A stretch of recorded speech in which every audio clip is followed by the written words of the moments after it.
Hey guys, and welcome to my stimulus package update and stimulus check update. Wow, I haven't said those words in so long. I want you guys to know that I missed you more than you missed me, and I'm happy I'm back here for you with another video just to give you my perspective on everything that's been going on.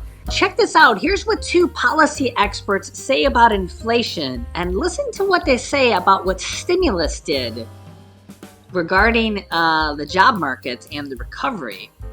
Check this out. Is there anything anybody, to be fair to any political party, is there anything anybody can do to tone down inflation right now? I just don't see it. Well, I think it's important to understand the context of where we're at right now. We are on pace to have the job recovery occur 5 times faster than occurred in the Great Recession.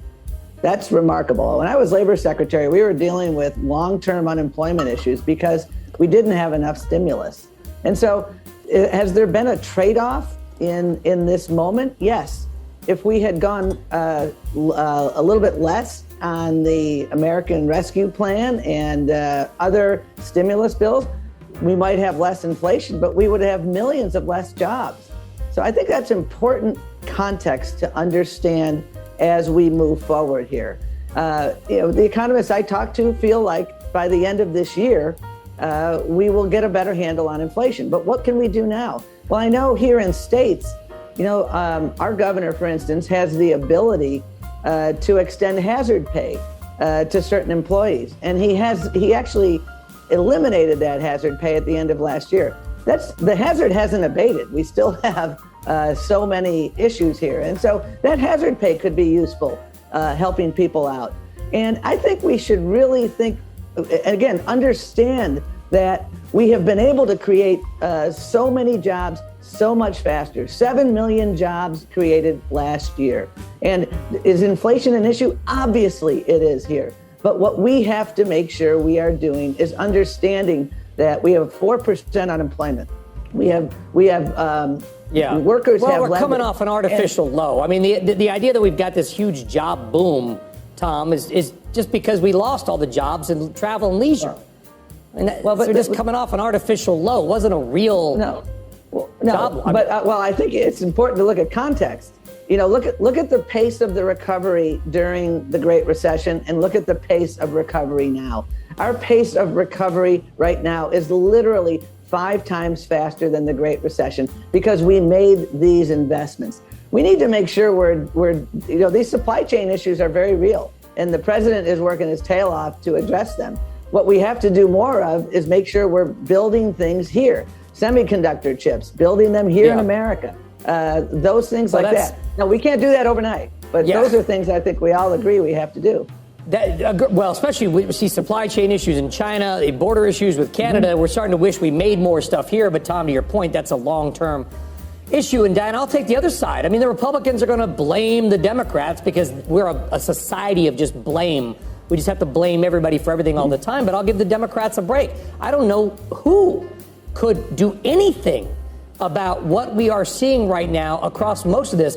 For example, coffee. It's because of drought in Brazil is coffee prices are up. We're seeing meat issues. Well, because guess what? Not a lot of truckers to take it, so they're passing those prices on. Is there anything that we can do in the short term that is going to help the inflationary environment? Well, yes. I mean, I think that first of all, we need to see that this is a monetary problem. President Biden needs to call Acting Chair Powell into the Oval Office and tell him, I have your back. Do whatever it takes to get inflation out. And then we need to focus on what we can do to get prices down and to get workers back in. So let's take prices first. We can get rid of regulations that interfere with the supply of goods and workers. We can get rid of the Trump-era taxes, tariffs. There are tariffs on steel, tariffs on lumber. These drive up prices. We can get rid of those right away. We don't need those anymore. We can approve pipelines, exploration, fracking. All those signals will get the price of energy down. We can bring back the Keystone XL pipeline. Then when it comes to workers, we can speed visa approvals for guest workers, for people who want to come from abroad, for immigrants who want to be green card holders. We can have more legal immigration. we can roll back mask and vaccine requirements so that more people come into the workforce. You know, I like both of what they said there. He talks about how stimulus really got the economy back on their track. Of course, we know the job is not anywhere close to being done. We've talked about how the economy is on a K-shaped recovery, and we've had many experts through interviews here on the show.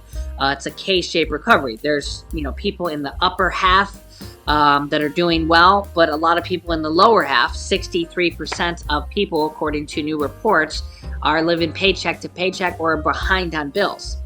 So clearly there's still a lot of work to be done. 63% of people are still not doing well. But without all the stimulus to help out businesses and people, imagine how much worse off we would be. You just heard him say that. And I also like what she had to say there, and not partisan. She pointed to several different things we could do. One, get rid of the Trump tariffs that raise the prices of things coming overseas. Because remember, we can't exactly just make everything in America instantly, especially raw materials like steel and other things. We can't just exactly generate everything that we need here in America instantly. It's something that we could raise over time, but especially raw goods, we can't just, I know it in theory, we all want to make everything in America. Trust me, I do too. I'm an American. But we can't do it instantly. I think if anybody understands economics and make things in America, it just can't happen overnight. So we're trying to do that. Semiconductors, we're trying to do that. We're passing bills. It just can't happen tomorrow. Okay, we're going to try to start doing that, overnight, or we're going to try to start doing it as much as possible. But if we get rid of the tariffs that Trump added, that will reduce the price on some things. Okay, but she also mentioned Biden can open the Keystone Pipeline. That's the pipeline he closed when he came into office. So again, I love when people aren't partisan. They're not Democrat, they're not Republican. They can point to faults on both sides. That's how I like to be as well. So again, she pointed to two things. One thing that we can get rid of from Trump's era, one thing we can get rid of from Biden's era, reopen the Keystone Pipeline. That might lower gas prices a little bit. It's not going to drastically change gas prices. Gas prices didn't drastically change when he closed it down. It might affect it a little bit. It might help reduce the price of gas a little bit. Let's remove the tariffs on some goods from China. That might lower prices a little bit. It's not going to drastically lower prices. But I mean, at this point, those tariffs have been there for a long, long time. At this point, it's not, the whole trade war with China. All it's really doing is just raising the price on, and I haven't really thought about the tariffs from China for a long time until I heard that interview. But at this point, all it's doing is just raising the price on goods. So there's two things that we could do instantly. Open the problem with Biden and the gas pipeline, he'd have to eat some serious crow, and opening that pipeline, that's a tough thing for a president to do, is say, you know what, I was wrong. Let's reopen the pipeline and let's lower the gas price. It's probably the right thing to do. Do you think he would do it though? You can let me know your thoughts in the comments here. Meanwhile, because of inflation here, gold, the price of gold has marked the longest streak of gains since November after higher than expected U.S. inflation readings. So the price of gold has really been soaring here lately. Check this out. Gold futures ended higher for a fifth session in a row, shaking off earlier weakness to mark off their longest streak of gains since November. After a reading on January, U.S. inflation came in higher than expected. After the January reading of inflation at 7.5%, holding at a 40-year high. And that means that investors have been flocking to gold here recently, which is pretty interesting to see that here. And of course, that's kind of the ebbs and flows of the market here. I thought that was a pretty interesting thing to show here along with my research that comes here on a daily basis, as well as this. Check this out, cashing in a surprise $1,200 child tax credit may be on its way for 50,000 families. Here's who's eligible. And this is not the normal child tax credit that you might be thinking about. Thousands of families may be in for a surprise let me zoom this in here a little bit. A surprise $1,200 child tax credit in the coming months.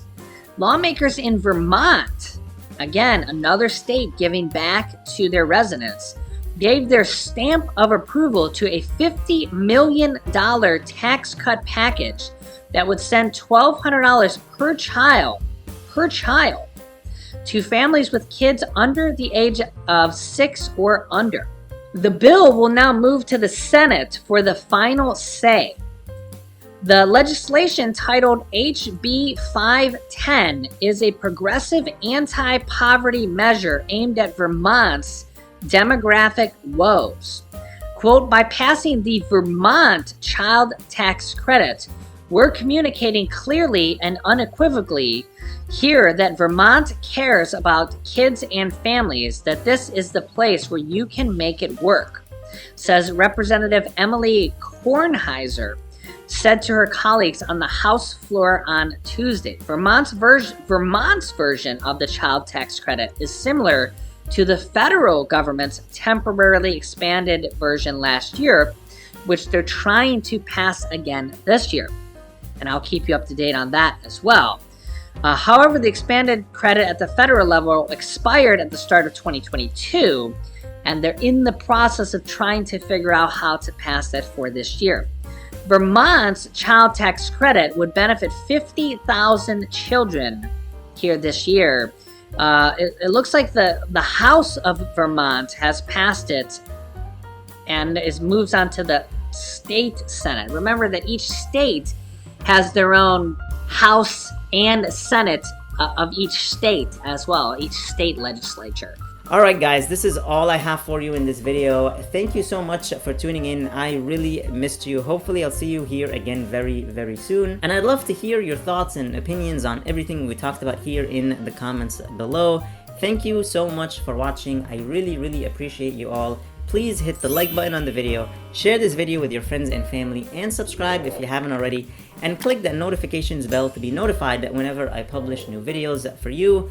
Please stay safe, stay healthy, and I'll see you in the next video.